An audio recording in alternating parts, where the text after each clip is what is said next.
यांची आपण आज मुलाखत घेणार आहोत। तर जिल्हा परिषदच्या चळवळीला सुरू झालेली आहे, कालच आरक्षे निघालेला आहे, आष्टी इंदोर या ठिकाणी निघालेला आहे। तर आपण व्यवसाय भाऊशी बोलू की त्यांचं काय म्हणणं आहे, काय करणार आहात।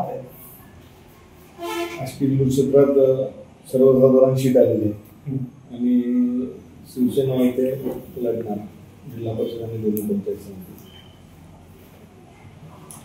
आपलं काय मुद्दे राहील? विकासाच्या मुद्द्यावर लढणार आणि आतापर्यंत जी या क्षेत्रात जनसेवा आणि ईश्वर सेवा म्हणून या क्षेत्रात आतापर्यंत 20 वर्षापासून काम करत आहे, या कामाचं फलित जनता नक्कीच देणार। तर आपल्या अपोजिटला कोण उभं राहणार आहे, कशा पद्धतीने तुम्ही लढाई लढणार? लढाई सर्वसामान्य जनतेला घेऊन लढणार, मित्र परिवार आणि म्हणजे ही लढत सर्वसामान्य जनता विरुद्ध जो कोणी विरोधक राहील ते राहील, कारण ही निवडणूक जनतेने हातात घेतली।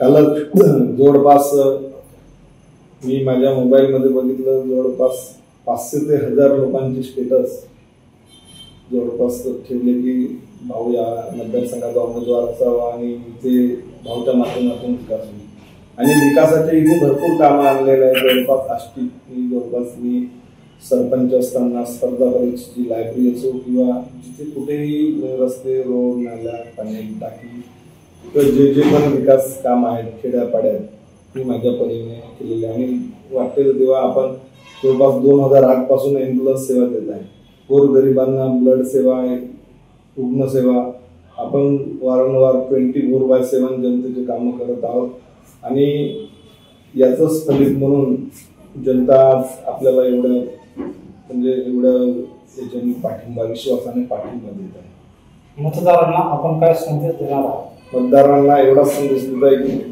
मी त्यांना एवढी विनंती करणार की आपण मला एक तुमचा भाऊ, तुमच्या कुटुंबातील एक सदस्य किंवा आपल्या अडीअडचणीत धावून येणारा आणि तुमच्या विश्वासाला कधी तडा न जाऊ देणारा मी उमेदवार म्हणून तुमच्या पाठीशी आतापर्यंत राहिलो आणि यापुढेही मी कोणत्याही पदावर जाईल, माझी नाड जनतेशी तुटणार नाही। जेव्हा मी सरपंच असताना मला कोणी फोन करत होते की भाऊ तुम्ही कुठे आहे, मला साईन पाहिजे, तर मी त्यांना म्हणत होतो की आपण कुठे आहे, कोणी म्हटलं की मी नाक्यावर आहे, मी नाक्यावर जाऊन साईन करून देतो। विद्यार्थ्यांना तर मी शाळेत जाऊन तिथे कॅम्प घेऊन, कारण की माझ्यासाठी 1000 लोक येण्यापेक्षा 1000 लोकांसाठी मी उपलब्ध होणं, मी या पद्धतीने काम केलं आणि जनतेला विश्वास आहे।